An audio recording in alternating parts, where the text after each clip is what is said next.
दो बड़ी चर्चित पंक्तियां हैं कि दिल के फफोले जल उठे, सीने के दाग से इस घर को लगी आग, घर के चिराग से। किसी वक्त फिल्मों में अपनी किस्मत आजमाने के लिए मुंबई की महानगरी में पहुंचे पासवान के चिराग, यानी कि चिराग पासवान, भले ही मुंबई में जो फिल्मों की पटकथा होती है उसको पढ़ते रहे होंगे, सुनते रहे होंगे, लेकिन सियासत की पटकथा कितनी दुष्कर होती है उनको अब के ताज़ा घटनाक्रम से ही यह एहसास हुआ होगा।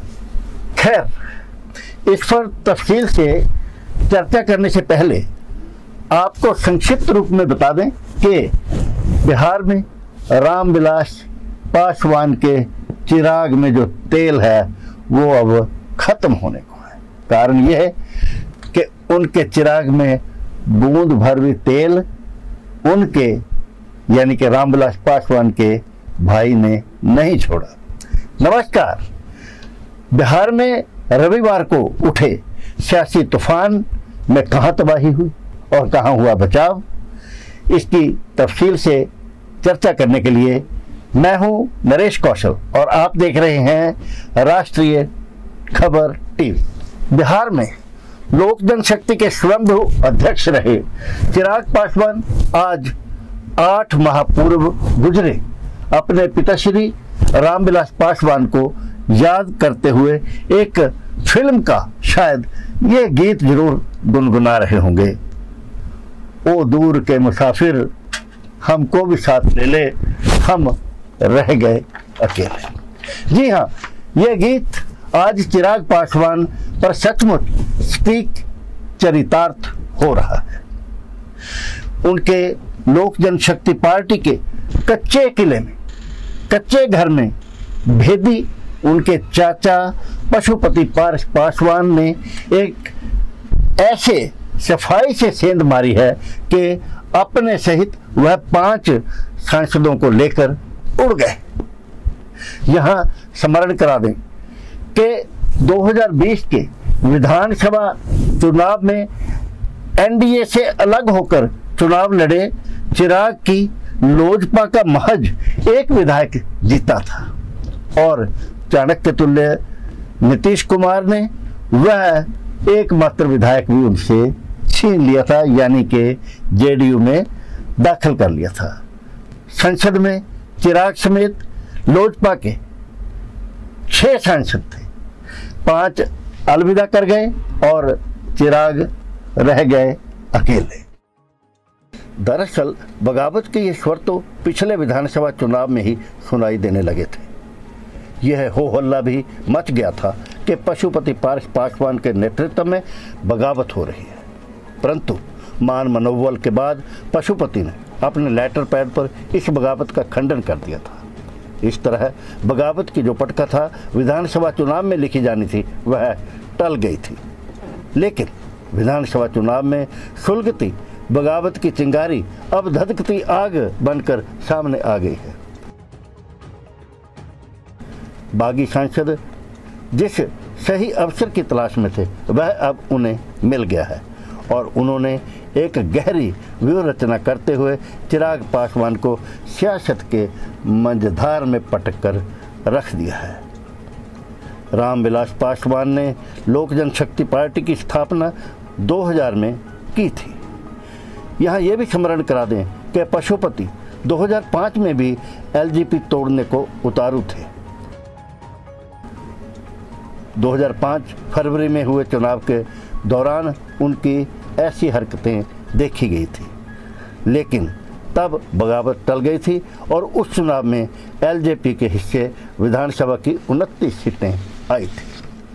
चिराग के चाचा पशुपति पासवान ने जिस सफाई से इस समस्त नाटकीय घटनाक्रम को अंजाम तक पहुंचाया, उससे साफ जाहिर है कि चिराग के तिलों में से पूरा तेल निचोड़ने के लिए ये पटकथा लिखने की सियासी स्याही पटना के तख्त से लेकर दिल्ली दरबार के नुस्खों को मिलाकर तैयार की गई।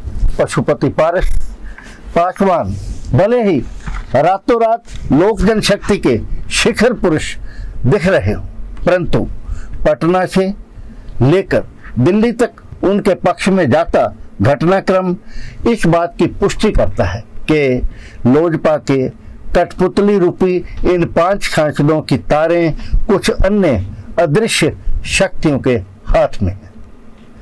बगावत करने वाले 5 सांसदों में पशुपति पासवान के अलावा चचेरे भाई यानी कि चिराग के चचेरे भाई प्रिंस राज, चंदन सिंह, महबूब अली केसर और वीणा देवी शामिल हैं।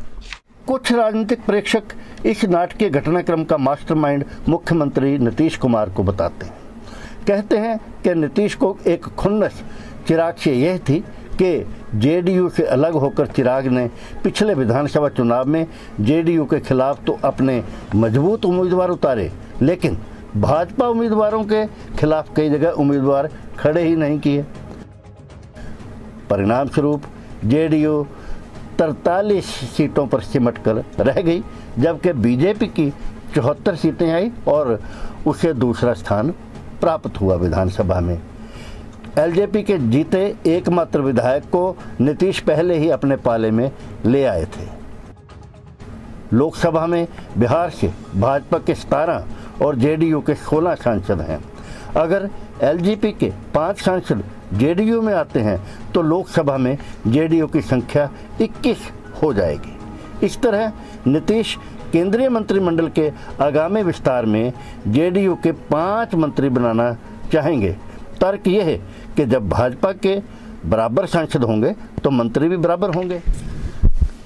इन सांसदों ने लोकसभा अध्यक्ष ओम प्रकाश बिड़ला को पत्र लिखकर लोकसभा में पशुपति को अपने संसदीय दल का नेता चुनने को कहा।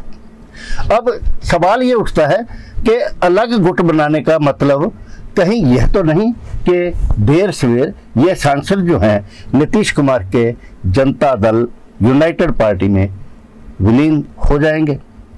फिलहाल बागी सांसदों ने अलग पार्टी बनाने या कहीं विलय के बजाय लोजपा पर ही काबिज होने और चिराग को अलग थल करने का रास्ता चुना है। वैसे राजनीतिक गलियारों में इस बगावत को पशुपति की राजनीतिक महत्वाकांक्षा के रूप में भी देखा जा रहा है। कुछ लोग केंद्रीय मंत्रिमंडल के संभावित विस्तार में पशुपति की आकांक्षाएं तलाश रहे हैं। बहरहाल चिराग ने बगावती खेमे में जाकर द्वार खटखटाए, लेकिन दरवाजा नहीं खुला। अब सियासत के मौसम विज्ञानी रहे, जिनको सियासत का मौसम विज्ञानी कहा जाता था, ऐसे रामविलास पासवान के सुपुत्र जो हैं चिराग पासवान, उन्हें एहसास लगने लगा होगा कि चिराग के तले अंधेरा ही होता है। इसी के साथ हम अपनी बात को समाप्त करते हैं। फिर मिलेंगे किसी नए विषय के साथ। आप देखते रहिए राष्ट्रीय खबर टीवी। धन्यवाद।